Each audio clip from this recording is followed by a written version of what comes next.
Olá, turma. Meu nome é Cida, sou professora de História da Escola Domingos Fuglini e eu estou aqui para apresentar o material que será utilizado por vocês, né? Esse material ele foi feito por mim e pela professora Filomena, com o intuito de fazer vocês dar continuidade aos seus estudos, né, durante o mês de julho. E a partir da criação desse material, a gente tem como ideia de que nós vamos dando fim à nossa etapa do nono ano, né? Do ano letivo de 2020, fazendo com que vocês consigam sair deste ano tão fora do normal, né? Com o mínimo possível de entendimento para o novo ciclo de vocês, que é o ensino médio, tá bom? Hoje, para a gente poder falar um pouquinho do nosso material, nós vamos começar com a ideia de movimento social. Ele basicamente é o tema central do material inteiro. Para a gente iniciar a fala sobre o movimento social, a gente vai ter que entender o que seria movimento social. Então, pensando na palavra separadamente, movimento é tudo que se mexe, né? Então, é algo que não está parado, ele está o tempo todo se mexendo, se movimentando. Unindo ao social, eu passo a entender o quê? Que movimento social é uma ação da população. É quando a população se une e vai para as ruas, ou vai para o jornal, ou vai para uma televisão, para uma rádio, e ela vai lutar, defender os seus ideais, né? Ela vai defender algo que seja beneficente à população do seu país ou do mundo. Os movimentos sociais foram estudados por vocês desde o sexto ano. Vocês podem não ter associado o peso do movimento social, mas vocês viram que todas as vezes que nós tivemos uma transformação política, econômica, foi devido à ação social, né? Quando o povo saiu do seu estado parado, da sua comodidade da casa, né? E foi para as ruas. E falou: não, eu não quero, eu quero que o governo atenda às nossas necessidades, eu quero que o governo crie leis que venham beneficiar o nosso povo, tá? Então nós tivemos diversos movimentos sociais. Nós tivemos movimentos sociais que focaram na questão do trabalhador, do movimento operário. Um exemplo disso são as greves. Nós tivemos movimentos que defenderam e defendem o nosso planeta, como por exemplo o Greenpeace, né? Nós temos movimentos que salvam vidas, como por exemplo os Médicos Sem Fronteiras, certo? Só que esses movimentos que eu disse a vocês são movimentos que estão mais próximos da vida, do seu dia a dia. O que nós vamos falar é que eles não começaram agora, eles vieram desde sempre. E para a gente poder falar do movimento social que vai pôr o dedo no nariz do presidente e falar assim: olha, eu quero que vocês criem leis que nos ajudem, né? Que vai pôr o dedo no nariz do rei e mudar a sua maneira de agir, ele não começou agora. Vai lá atrás. Então nós vamos ter que rever um pedacinho da aula que o Éder deu para vocês sobre Revolução Francesa, tá? Então a Revolução Francesa, ela começou no século XVIII, teve o seu início em 1789. Tá? Esse movimento social que gerou a revolução, ele está dentro da imagem que eu vou mostrar para vocês agora. Vocês estão vendo aí uma imagem que eu acho que ela fala por si só. Como que era a França do século XVIII? A França do século XVIII ela era dividida em 3 estados.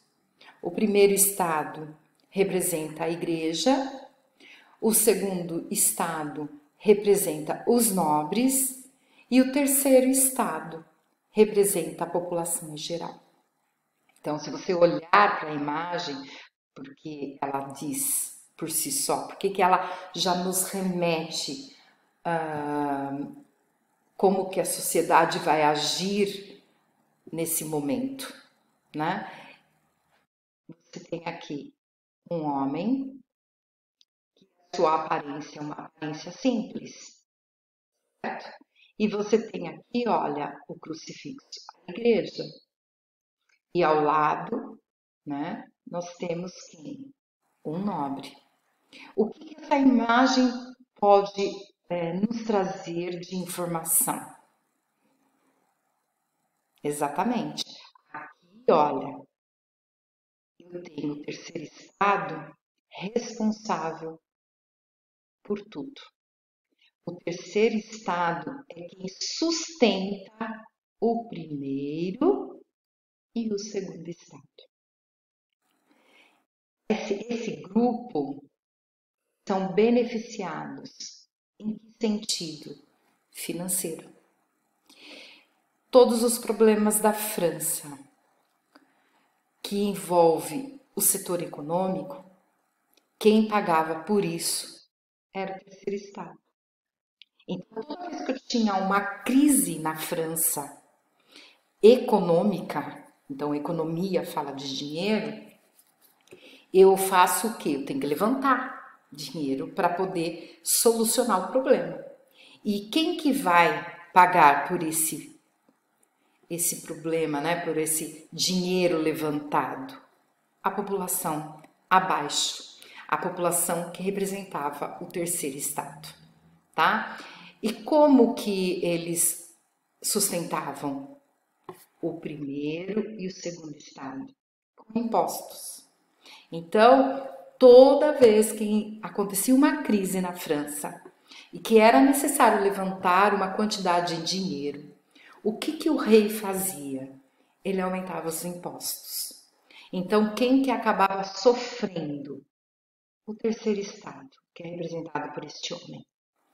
Mas, professora, mas como assim? Os outros dois não pagavam impostos? Não. Por isso, ele carregando a igreja e os nobres, porque todos os impostos vinham única e exclusivamente do terceiro estado. Tá bom? Quando isso aconteceu, o que a gente teve na França? Uma união entre burgueses e população, tá? Vou explicar melhor. Olha aqui. Primeiro estado, clero. Segundo estado, nobres. Terceiro estado, população em geral, inclusive os burgueses. Quem eram os burgueses, professora? Eram as pessoas que detinham o comércio, né? Que detinham de fato o poder de gerar dinheiro na França. Perfeito? E em relação aos nobres, eles eram desmerecidos. Então, quando aumentava um imposto, né, quando o rei aumentava um imposto, a população ia sofrer com esse aumento? Ia. Mas o pobre, ele é pobre. Você tirar 5% de R$ 300 não é quase nada. Eu vou sentir? Vou. Sou pobre, eu vou sentir. Mas você tirar 5% de quem recebe mensalmente, né, 100 mil reais, 500 mil reais, é uma grana violenta. E então vai me incomodar, certo? O que esses burgueses vão fazer? Eles vão se unir Se unir a quem? Aos camponeses, aos artesãos, eles vão se unir à classe social mais baixa. Para quê? Para gerar a revolução.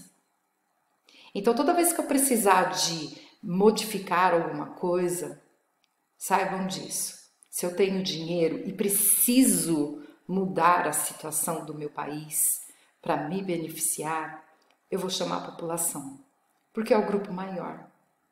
E com a população nas ruas, eu intimido. Então eu consigo aquilo que eu quero. Tá bom? Vamos entender como que esse movimento aconteceu, né? Ele acontece por conta da má administração do rei. Então tá aqui, ó, em vermelho. A má administração do rei. Que naquele momento ele tinha um poder absoluto. Ele era um rei extremamente autoritário, certo? Um rei absoluto que vivia do luxo, que tinha gastos excessivos com festas, com joias, com construções de castelos, né? E tudo isso bancado pela população. Tudo isso era bancado com o dinheiro dos impostos que vinham da população mais simples e também dos burgueses. Tá? Aqui nós temos que ressaltar para vocês que a maior parte da população ela vivia do campo, ainda dentro de um esquema feudal, de trabalho feudal. Perfeito? Então, o aumento excessivo de impostos fez com que a burguesia, que representava o parlamento, fosse obrigada, né, a lutar, a unir esse povo e lutar por uma modificação das leis. Então esse encontro, né, esse movimento social, ele vai acontecer de duas formas. Uma, dentro do parlamento, dentro da Assembleia. Eles vão tentar fazer um julgamento, uma proposta, eles são os burgueses, uma proposta que garanta a distribuição dos impostos entre os 3 estados. Como esses burgueses não conseguiram que fosse aprovada a lei onde os 3 estados pagariam os impostos, eles fazem o quê? Eles saem desse local e se fecham num salão de jogos. E lá naquele salão, eles prometeram que só sairiam dali com o que nós chamamos hoje de Constituição. A Constituição é a lei maior de um país. Nela, nós encontramos os direitos e os deveres do cidadão e, por consequência, do meu representante político, tá? Porque ali vão estar direitos básicos. Exemplo, direito à vida. Então, eu não posso tirar o meu filho, né? A não ser que seja um caso específico, porque todo ser humano tem direito à vida. Então, por parte do governo, qual é o direito dele? Dar proteção. Direito à casa. Então, qual é o dever do governo? Dar condições para que essas pessoas possam ter casa. E assim sucessivamente, tá? O movimento revolucionário, ele teve início com a queda da Bastilha. Ou seja, Bastilha, que está aqui em vermelho, foi a prisão que representou o símbolo do governo francês.